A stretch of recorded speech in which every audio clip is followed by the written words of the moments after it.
All right, ladies and gentlemen, it is safe to say that public opinion of ZZZ, Zenless Zone Zero, has seen a lot of improvement in recent hours, and that's because of a dev talk, a very condensed dev talk that's released in EN, that's been talking a lot about the improvements that they're going to be making to the game coming in version 2.0. And I've heard that a lot of the personal concerns that I've had with the game, specifically things like its, its story design, its pacing, and perhaps most importantly of all, its balance, power creep, and HP inflation have been addressed. It turns out, ZZZ players, toxic positivity might not always be the best thing to do, especially when, I guess it turns out, the ZZZ devs are ones that actually do listen. They're breaking the Hoyo verse agenda. And so with that, I've got the dev talk pulled up over here. They've listened in another way as well. It's actually a very short 14 minutes, right? Compared to the usual 40 minute slop fests that are typically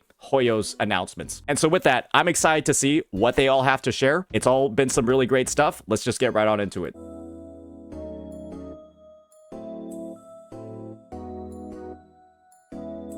Bit of a slow start. Nice aesthetic, though. Hello, everyone. I'm Y. Welcome to today's Dev Talk. They speak English? I'm going to put on captions just in case. The accent is there, so I'll just put on the captions so that in case there's any room for misunderstanding, we can clear it up. It's been nearly a year since the official release of Zenless Zone Zero, and we'd like to thank all proxies for their support. Our team will also like to use this opportunity to share with you some of the development progress for version 2.0. and our plans for the future of Zenless Zone Zero. I'm not gonna lie, this is like, maybe I'm just like incredibly Kuro-pilled, but this gives me like woo-wah dev talk vibes. It's almost like these ZZZ devs saw what like Kuro was doing and then like modeled theirs in a very similar way. Maybe I'm just Kuro-pilled, but that really did give me like woo-wah vibes.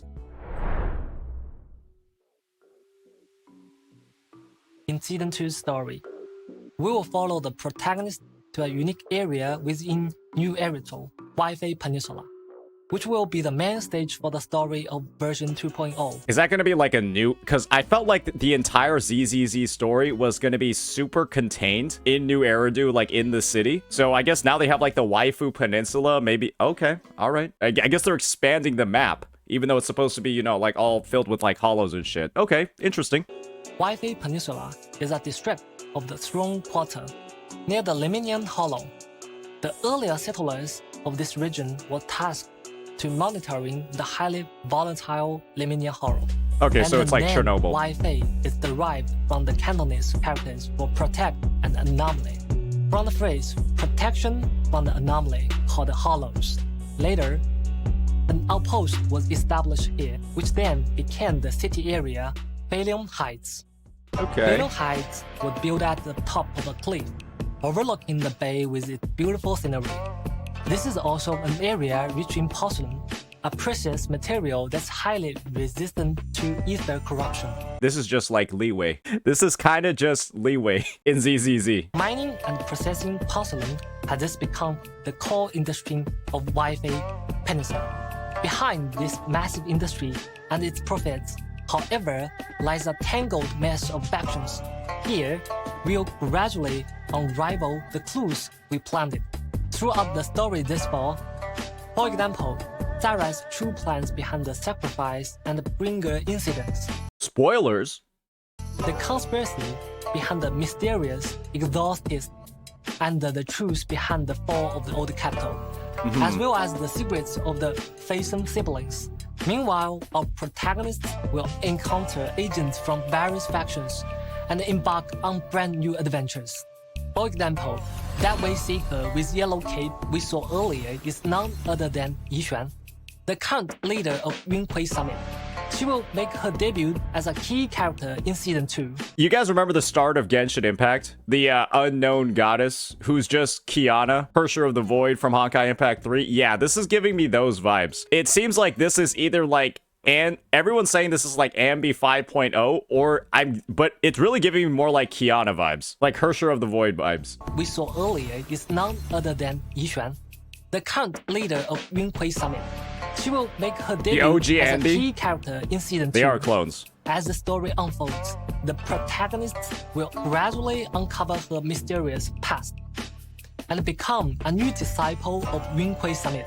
Yixuan will become our steadfast support and guide us in her craft as our mentor, helping us explore the hollows directly.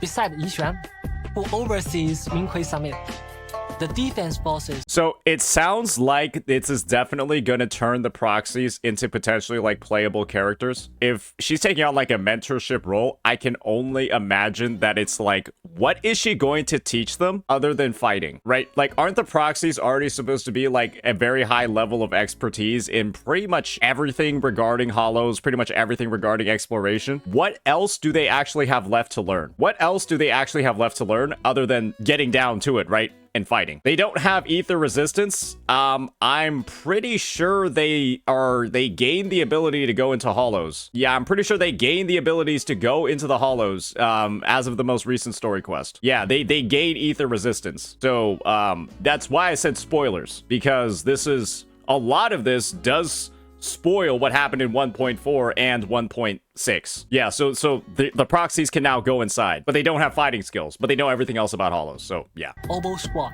that we all familiar with, as well as the previously revealed idol faction, Angels of Delusion. Oh god.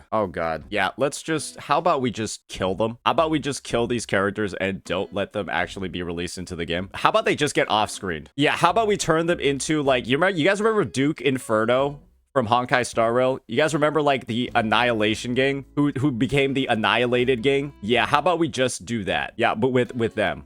Will all be making their appearance in Season 2. We've prepared a Season 2 teaser trailer to be released on April 13th. More information about the various that's in like 5 will days. also be revealed then. Okay. Some good news, some bad news. Let's hear more about the good stuff. For the content direction of Season 2, we will not just be simply adding more characters and areas. Okay. What else? We've been taking feedback from our practice very seriously. Yeah, and so if you're just always being this toxic, positive dumbass, like a lot of the outward ZZZ community has been, yeah, when you just call everybody a tourist and just tell everybody, oh, you just need to play the game better. There's no problem with the HP inflation. There's no problem with the balance. Oh, you just need to play better? Oh, yeah, it turns out maybe that's not the best thing to do. It turns out sometimes a developer might actually listen. And incorporated this feedback into our design philosophy. How do they do it? Making an adjustment from the ground up. Let's hear it. I'll be sharing some of the results with you all during the program.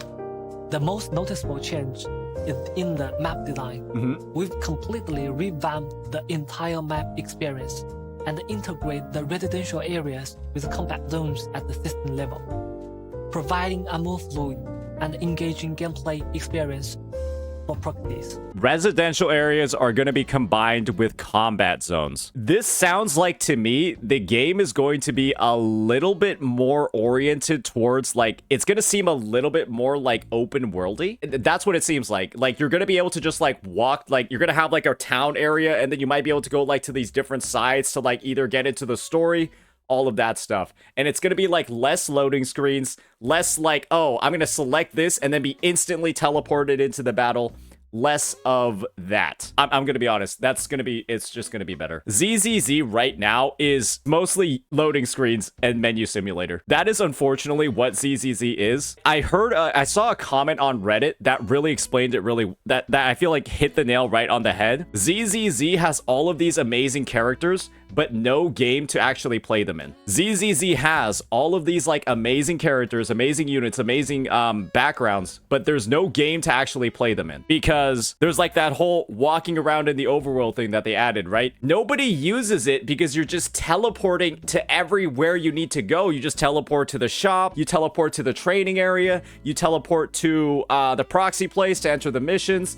And it's just like you use them for like 10% of your gameplay, and then everything else is just either a loading screen or a menu. And that's kind of just like it, right? There's so much in ZZZ that feels like it's like missing. And I'm not gonna lie, I feel like it was just all the fucking TVs, because TVs were such a big part of the gameplay, and I felt like they were supposed to like fill in the gap in between like the combat and the menus. But after their removal, which was needed, right, to save the game, now there's just like, it's just combat, then menus, and that's really it. And it's mostly menus. So it seems like they're gonna fix that. It seems like, yeah, it's gonna be a lot more fluid and engaging, but this is the thing, right? We still need to see what it looks like. We need to see what it looks like. I'm not gonna count my eggs before they hatch. I want to see what the gameplay preview is, because right now we do have to keep in mind, right? This is going to be a little bit pessimistic, and you have to be this way because of how Hoyoverse is. Hoyo has done a bait and switch before. Hoyo has in the past promised the world and then under-delivered. They have done that. They have a reputation for it, and this is the unfortunate situation for these devs, because I think these devs are probably the best ones under the Hoyo umbrella. They are tainted by their association with Hoyoverse. People are naturally not going to believe what they're saying. Hoyo has lost a tremendous amount of trust. And this update, this announcement, is riding on the back of Casteris's global passive and the destruction of Honkai Star Rail. And so the entire Hoyoverse space is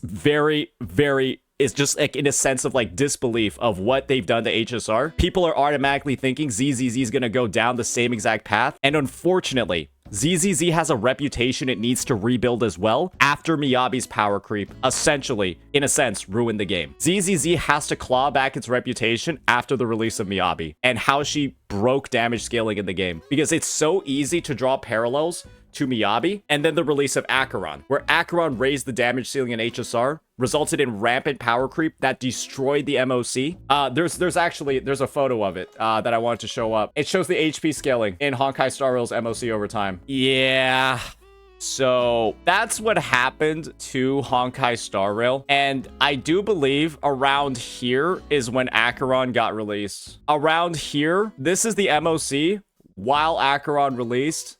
And you can see immediately, right? Very, very controlled. It doubles, right? But that's not too bad. Acheron releases, boom. And this is the thing. ZZZ had a very similar, very similar growth after the release of Miyabi. And this is the thing, ladies and gentlemen. People have seen what happened to HSR. This is what I mean by ZZZ has a reputation that it needs to rebuild simply from being associated with Hoyoverse and the release of Miyabi. Because this is what Acheron did. ZZZ had a 40% HP increase from 1.4, the patch Miyabi's released, to 1.6, which is currently live right now. 40% HP increase. And this is HSR's. And it's not playable anymore. HSR is simply just not playable anymore. This is exactly what I'm talking about. And this is why I wanted to pull up this chart, because this is fucking damning. This is horrible. So many people have quit the game because of this, because there's such a huge pressure to pull all the new limited units who are just 5 times more broken than the last one, just so you can keep up with the pace of this absolute garbage. First, let's talk about the design of the main city area,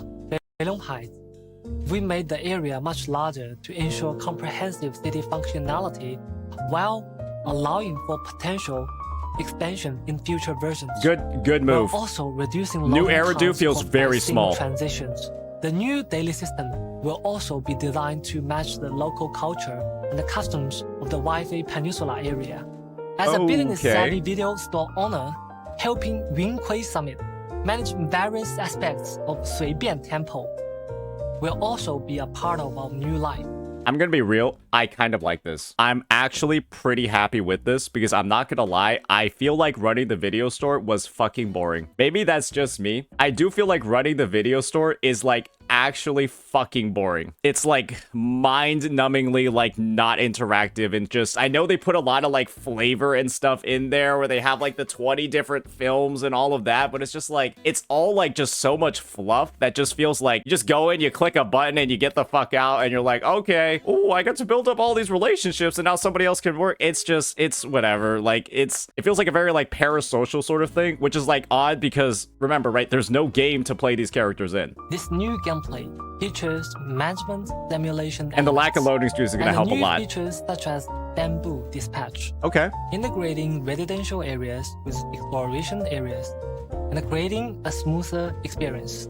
That's great. It just sounds like they heard the feedback of this is a loading screen simulator, this is a menu simulator, and now every new feature we're going to be adding in 2.0 is going to directly address those bits of feedback. Awesome. For the visuals, with the help and the careful maintenance of the proxies, Fabian Temple will gradually be restored to its former glory. I'm gonna be real. These devs are being so specific and they're being so pointed with how they're gonna be integrating feedback and making these updates. I feel like it just has to be what they're saying because they're being so specific about the implementation and like what it's going to fix and what it's going to remove from the gameplay flow that makes it annoying. If they just don't live up to expectations, people are just gonna be like, you are just fucking lying. And so I feel like they have to actually deliver here. Like they haven't like given themselves any space, any finagling to like, you know, be like, ooh, you know, like Honkai Star Rail's like, oh, we're gonna buff the older characters in 6 months,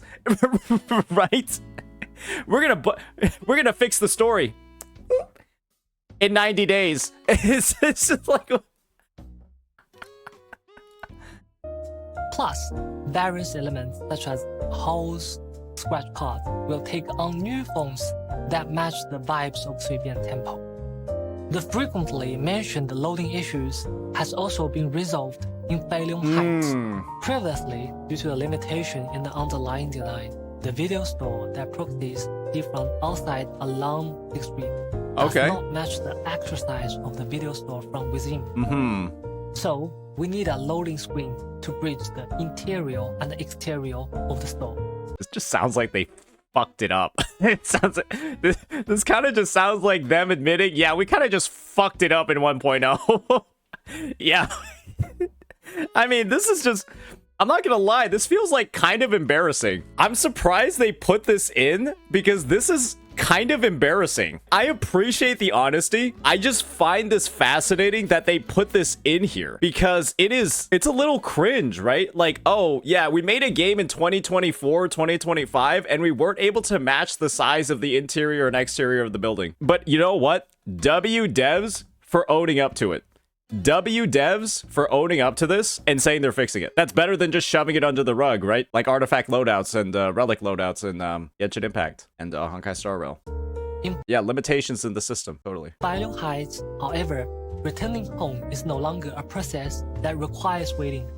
Additionally, we've optimized the pathway in Feilong Heights. How crazy would it be if ZZZ added disc loadouts, like in 2.0? I think Hoyoverse would explode. There would be a legitimate civil war between like Genshin and HSR versus ZZZ. Oh, that would be absolute fucking cinema. Function area will be more concentrated, and the paths to access each area will become more efficient and streamlined. Well done, W devs. Ensuring that overall experience will become smoother and more fluid.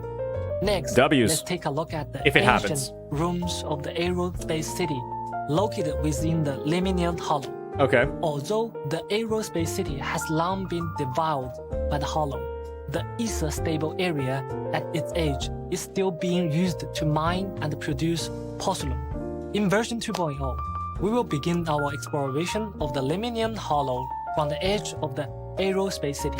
One thing that I feel like is a big miss over here is why not just show like a diagram? Why not just show like a rough sketch of like how this area geographically looks? Like you don't even need to have like any of the modeled stuff, right? Just like the concept art of like how it's going to be laid out on like the world, like where it is in relation to New Eridu, all of that stuff, because we're just like talking about stuff and like where it is and like how it's bordering stuff. And they for sure have like the concept art and all that ready to go, right? It's just, you know, give us like a little bit of something for visualization over here, because I'm not gonna lie, I get the names and stuff, but I don't know how it's supposed to be organized in my fucking head.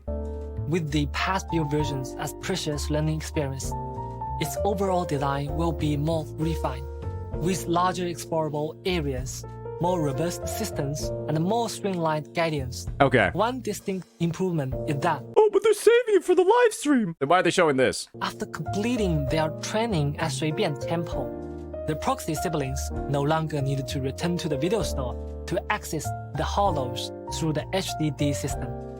Instead, they can now travel more conveniently between Feilong Heights and the aerospace city. The craft they will learn will also be of great help in their future hollow explorations.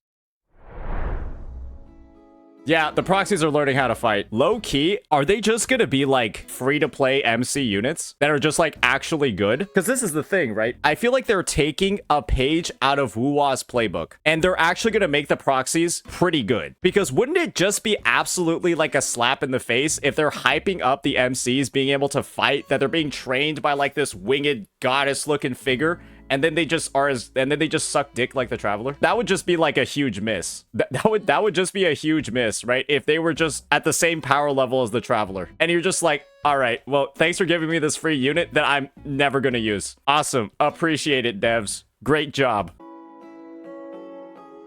While we've added new areas, the travel system wasn't just simply expanded upon. In Season 2, we've redesigned the travel system, changing from the original sliding area selection system to a larger map format. Thank God. Oh, I can't describe how many times in ZZZ I've gotten lost in the travel menu, where I'm just like, I gotta go to once, I tabulate it to the right, and then I have like 4 different things down here. I go to the right, it's like 5 more icons I can pick. Right again, 17 more. Oh my God, I get fucking lost. And this is the thing, it wasn't really that bad at the start of the game. It wasn't that bad in 1.0 or 1.1, but as I started adding all the new areas, like the outer plains, or like the outer wilds, whatever the fuck they call it, you know, the place with like the gas and stuff, where the sons of Caledon are. As they started adding all of those, and then like the place where Astra is, it's just like, oh my fucking, there's too much. There's literally too much. It actually became unplayable with every single patch that came through. It wasn't that bad in 1, but then as the new areas got added, it just got worse and worse. It had to be fixed. I hope this isn't just in the 2.0 area. I hope they add this to the 1.0 area as well. I hope this isn't just like only you only get to experience all this new great stuff in 2.0 or in the new 2.0 region. They retroactively add it to all the 1.0 areas as well. We're also improving the UI experience. Amazing. We also added a mini-map to the interface, along with the navigation features. Okay. Proxies can now select their destination more quickly. Amazing. And again, a clear understanding of new area rules. Okay, they're adding it retroactively. Actual W devs, it feels like there's going to be a gameplay demo of it too. Geographical layout.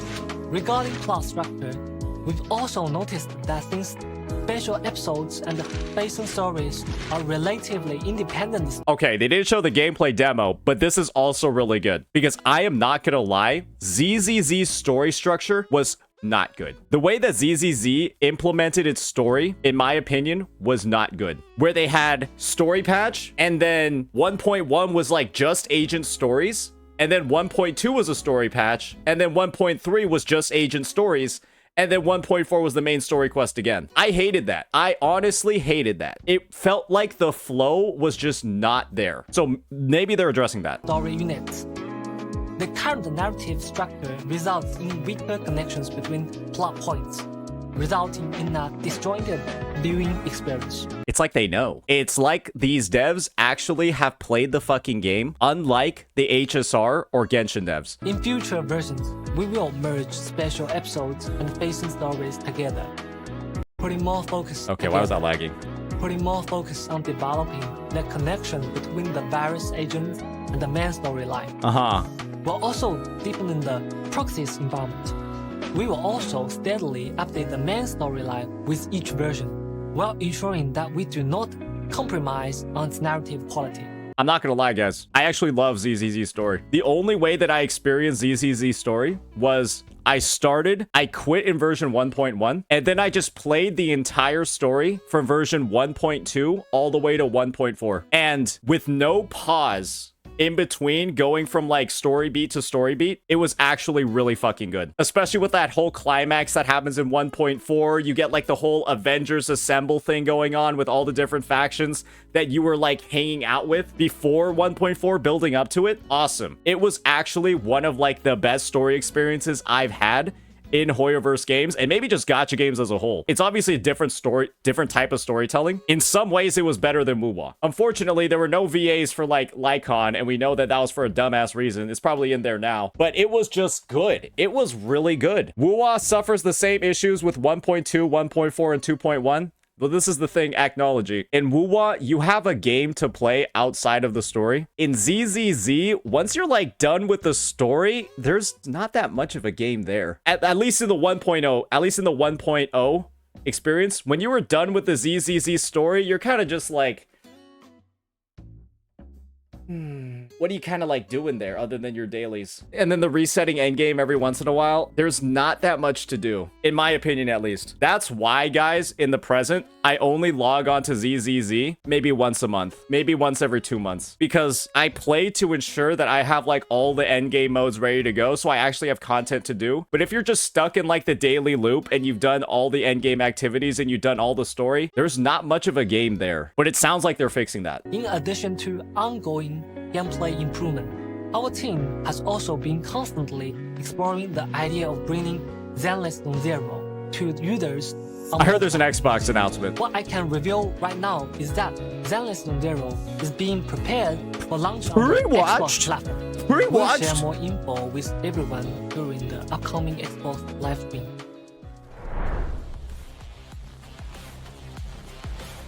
Adjustments for the combat system. Boy, oh boy. I've heard some great things about what's being said over here. Let's hear it live. The current combat design significantly diminishes the presence of the characters other than the main DPS. And that's why Anomaly is what everybody plays, because with Anomaly, you basically have 2 main DPSs. That's probably why Anomaly was the only type of team that felt good, because you were playing 2 DPS characters. And then any team with an impact character, a stun character on it, just felt like shit, because you're like on your support, you're on your stunner, and like when you're on your stunner, nothing is happening to the enemy's HP bar at all. Like, it's not moving. It is not moving if you're on your stunner or impact character. What should be a 3-person tactical squad feels more like a solo operation. Well, I mean, let's be real here. Okay, let's be a little bit truthful with ourselves. Z, you released a character like Astra Yao, you released characters like Bernice, you released characters like Trigger, who are kind of just like off-field units that give the spotlight to another unit on the team. And that's kind of a lot to have this early on in the game. He's Y, not Z. Whoopsies. But yeah, let's be real here, right? Bernice is an off-field attacker. Astra Yao is she turns the team into a 2-person team. And then Trigger is an off-field attacker. And so you run Astra Yao with Trigger or Bernice, and it's kind of just like, I mean, by the game's design, you're only meant to play one character in those lineups. You're really only meant to play one character in those lineups. Character combat design in Season 2, we will enhance the functionality and performance of non-DPS characters. Buffing, huh? For example, when agents are switched out, they can still remain on field and contribute to combat. Is this just quick swap? Did they just look at Wuwa's combat and they added quick swap to the game? Well, HC Casual. Damn. It's kind of crazy how ZZZ is taking mechanics from Wuwa and implementing them in ZZZ if ZZZ's combat system was better, and Wuwa's combat system was worse. I guess that's just not the case. Maybe HC Casual, if you played the game and leveled your characters beyond level 60, you might have been able to have a better take, instead of making an hour-long video about why Wuwa's combat is bad when your characters are literally level fucking 50.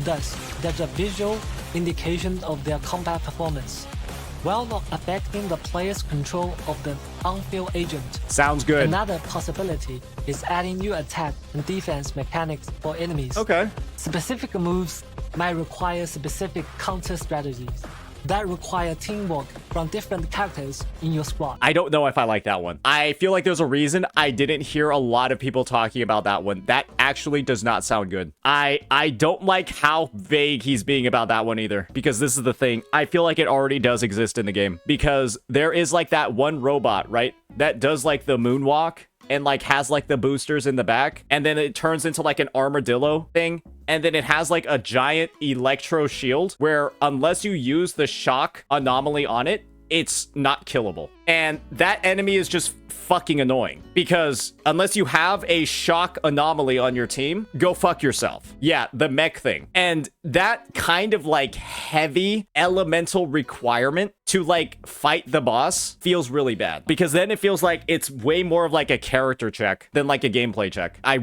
don't think that's a great mechanic. It's like the elemental shields in Genshin. We all know what the electors are like, right? The lectors from Genshin, where it's like, oh yeah, we got the Pyrolector over here. Hey, if you don't have Hydro, actually just go fuck yourself, right? It's stun 2, scarier Nebula. I know it's stun 2, but this is the thing. How much easier and better is it if you use the Electro stun unit? The Electro stun unit versus the Fire stun unit. Way easier if you use the Electro stun unit, right? And so the same exact argument is there. It becomes more of like a character attribute type check that's kind of annoying. Not really kind of annoying, it's very annoying. Ching Yi, for example, destroys that thing. I'm pretty sure Ching Yi and Trigger fuck that robot up for free. I much rather have enemies that are simply resistant to an attribute than weak to an attribute. I'd rather have resistances than weaknesses. Resistances feel way better than weaknesses because now weaknesses feel like you need a type of character that only like 2 units on the roster feel like they fulfill. I'd rather have resistances where it's just like 2 units on the roster aren't good against it and then everyone else is the same versus 2 units feel exceptionally good against it and then everyone else feels like dog shit, right?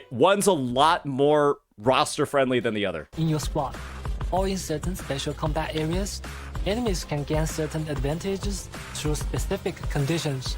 Of course, some of these are just preliminary ideas. I'm glad that they're preliminary ideas. I feel like I've already had just a lot of negative gameplay experiences with like the weaknesses. I hope they don't go overboard with this one. While others might make an appearance in the version 2.0 special program. Okay. However, the ultimate goal of these optimizations is to enhance overall synergy between characters, elevating both combat and visual experience to the next level. I'm a little bit scared about that one because you could use that exact sort of framing an argument to talk about things like Super Break and follow-up teams from HSR. And guess what? Those teams are kind of giga broken because they work too well with each other.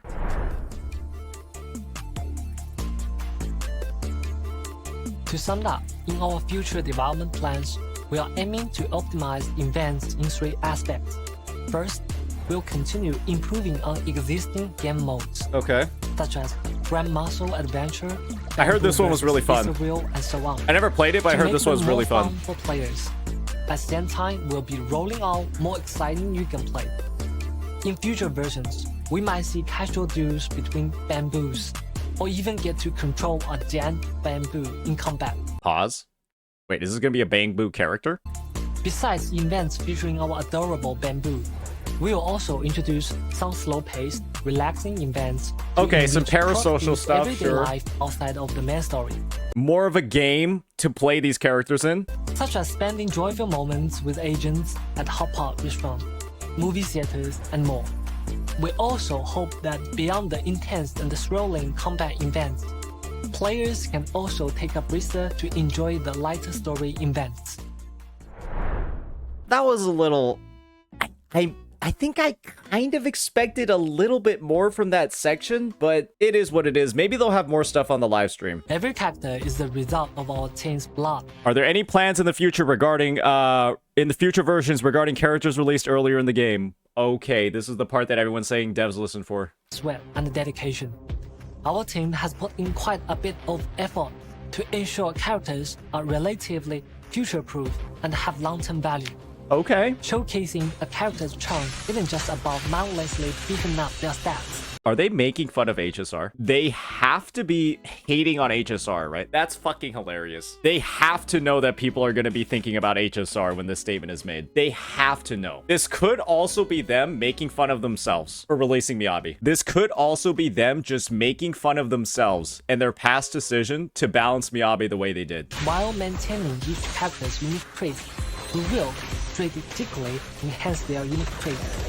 Rather than just... Wait, was that Astra shooting a laser beam? I've never seen her do this before. She doesn't have this typically in her kit, right? Okay, so this is in the Hollow Zero, right? In the Lost Void. But the fact that they're showing it means that they have to be thinking about adding stuff from the Lost Void into the character kits, right? They have to be thinking about it if they're talking about it in this section. But so she's gonna be like fucking shooting Kamehamehas off field now? I thought she was already like a best in slot, so why are they showing her? Isn't she already broken? Show me Ellen. Show me Billy. Don't show me the character that's already fucking broken, tier 0. Right? Enhance their unique traits, rather than just simply boosting their damage output. For example, we'll supplement or even rework certain skills and their effects, tailoring them to each character's experience. Besides that, We will also consider You know what they need to do? They need to fix Sokaku. That character is so fucking bad, it's unbelievable. That's like the one character in the game where you like don't want to use chain attacks, or you want to like time your chain attacks like properly because like she takes like 30 minutes to do anything. So Kaku is fine. Oh, everyone I've talked to said she's fucking bad. Maybe I'm wrong about that. Maybe it's just she's slow, but let's be real here, right? If she's taken like double the time to give her buffs compared to everybody else, I mean, I feel like that's a good argument to say she's not good. each character's role very seriously. Okay. While strengthening the characters, we will also take into consideration their compatibility with other characters in future versions. I mean, this is the thing. As long as these devs feel comfortable with continually pushing out balance updates to the older units, I don't think they have to stress too much, right? I would love if ZZZ was one of those games that like set a precedent for controlling power creep by just putting out a balance patch, right? Every like maybe 2, 3, 4 versions and just looking at the most dog shit units on the roster. And honestly, big part over here, dog shit weapons on the roster and then buffing them. Imagine, right? I feel like the greatest show of goodwill I could imagine from these devs is, let me just show you what Ellen's disk drive or Ellen's W engine looks like. How crazy would it be if ZZZ went ahead and instead of increase ice damage, it just said attribute damage. And instead of dealing any damage with the dash attack, what if they just did that? Removed all of this super character specific shit from the kits? Why would they? It's Ellen's special weapon. I literally said it would be a show of goodwill to the player base to make weapons more versatile and general so that you don't feel as pressured to pull every single W engine because they're so specific and not usable on any other unit. And so making it more versatile and accessible to everybody, especially when your weapon banner isn't 100%. Think about it this way. Wuthering Waves has a 100% guaranteed weapon banner, and the weapons are more general at the same time. And I'm saying this would make the game better if they did that. And it would also be considered a buff to the older weapons and W engines as well. But yeah, I mean, the fact that there are people questioning that, right? And saying, why? Like, it's meant to be Ellen's best weapon. It's still going to be the best on Ellen. It'll just make it usable on other units. It'll still be Ellen's best in slot, but it's just now not dog shit on other units. With other characters in future versions. In terms of storytelling, we hope that our characters, even those have already been released, can showcase their own unique charm. In version 1.7, for example, we'll get to see quite a few scenes between Lycan and Hugo. Okay. These interactions are crucial for the character's emotional investment in the long run. Lycan's gonna have a voice too. Thank God. We hope that every character can find a purpose that belongs solely to them in different corners of New Everton. Although it might be challenging to do this well, we'll continue to work hard to create more meaningful relationships between characters and players, or even take their bond to the next level. What limited general weapon do we have except Stringmaster? Jinxi's signature is the best in the game for broad blades. Zhang Liao's is pretty good. Chang Li's is very good. Do you need more? Oh, Carlotta's is fucking good. Carlotta's is really good. As a new team, we've admittedly fell short in the earlier stage in terms of both narrative and gameplay elements. W devs. Hey, W devs for owning up to it. We've been working hard to make improvements, continuously incorporating feedback from proxies and optimizing our content. Thank you, proxies, for your continued patience, feedback, and support. In future content updates, we will prioritize ensuring content quality and humbly continue to welcome feedback and guidance from our proxies with the utmost respect. These have to be the best devs under the Hoyoverse umbrella. I'm going to be real here. And I think that this is simply just opening the door to less toxic positivity in the community. There are so many actual real problems with this game that the community, because it's a branch off of Hoyo Games, right, continually tries to sweep under the rug and are trying to pretend doesn't exist. But these devs are just straight up acknowledging, yes, we messed up with HP inflation. Yes, we messed up with Miyabi. Yes, like, we don't want the game to just be more damage numbers means that's how we're going to sell the units. And when the community is just going ahead, right, just throwing around the word tourist, doing all of this stuff, right, playing defense for devs that are saying, please give us feedback, you're actively just making your game worse. This is the live stream that is going to bring so many people back to the game and reignite so much interest in the game. And then you're all out here saying that the problems that these devs are talking about in this live stream, the problems that they're saying they're going to fix, haven't actually ever existed. And it's baffling, right? That was the state of the game before, and now these devs are the ones that are actually turning it around. These devs are actually turning around and undoing the damage that ZZZ's community did to the game. And I'm not gonna lie, I'm extremely impressed by what I saw in here. I am extremely impressed that all of these concerns are being listed out so honestly. They're admitting where they fucked up, what they need to fix, and how they're going to fix it. And this is probably the most confidence I've ever had in a Hoyo game ever before. I'm glad that I've had an account manager just playing the game on the side, you know, keeping up with some of the stuff. I'm glad that I gave the game a second chance and played through its story all in one go, because it does seem like this is a turning point. It does seem like this is a legitimate turning point for the game, and it's going to get better. It really is. But this is also coming at the severe cost, right? We have to talk about this as well. They've raised the expectations very, very high for 2.0. They've raised the expectations and set the framing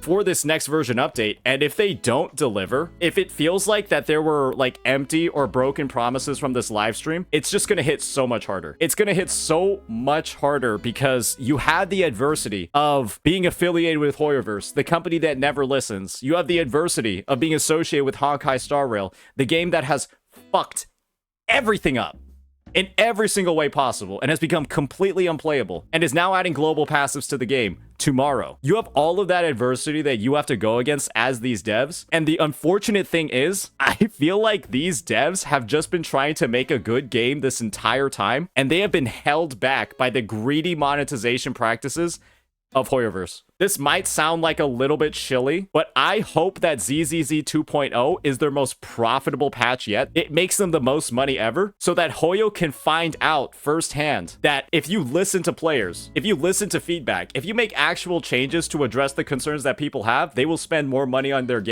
game, and then they can take those business practices and then implement them in Honkai Star Rail and Genshin Impact. That's what I hope. That the result of the ZZZ devs listening is a huge improvement to the game. If they do follow through on all the promises they laid out over here, and then they set a new standard for Hoyo games, and they become the leader. They become Hoyo's #1 revenue game. I would love to see that, because if they do deliver here, I think they would deserve it. We hope Season 2 will bring proxies a more complete and smoother experience. If you encounter any issues with gameplay experience, we hope you will share more feedback through the official community. Guys, I'm not gonna lie. This sounds like the Wuwa 1.3 livestream. This sounds so similar to the Wuwa 1.3 livestream when like Dong and Alwyn were like asking for like feedback from the players, like talking about how they're gonna like fix the game every single update, how they're gonna like continue on listening to players and instituting all the feedback. This is like, it gives me those vibes. Community channels.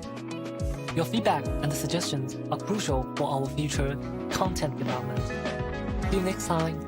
If you're telling me you don't see the parallels between this dev talk and the dev talks that Wuthering Waves have, I think you might actually be on crack, because I see so many parallels between the two. It's a little bit uncanny, but that's not a bad parallel or a bad comparison to be making. I think it's a really good one to actually have. I'm hyped for 2.0. I'm hyped for the live stream. We might actually I think we might actually react to it live. Maybe we start playing the game a little bit more on stream, that sort of stuff. Maybe we graduate. Maybe we actually graduate from being a ZZZ tourist, because I do think these devs have given me a reason to. I feel like these devs might have given me a reason to graduate from being a tourist. And I feel like a lot of people are gonna see this live stream, see all the or not really the live stream, see all the announcements and make that same decision too. Gonna have to take it with a grain of salt, right? Like I said, a lot of stuff they have to be working against, a lot of headwinds. But hey, I think there's a lot of potential here. I do think there's a lot of potential here.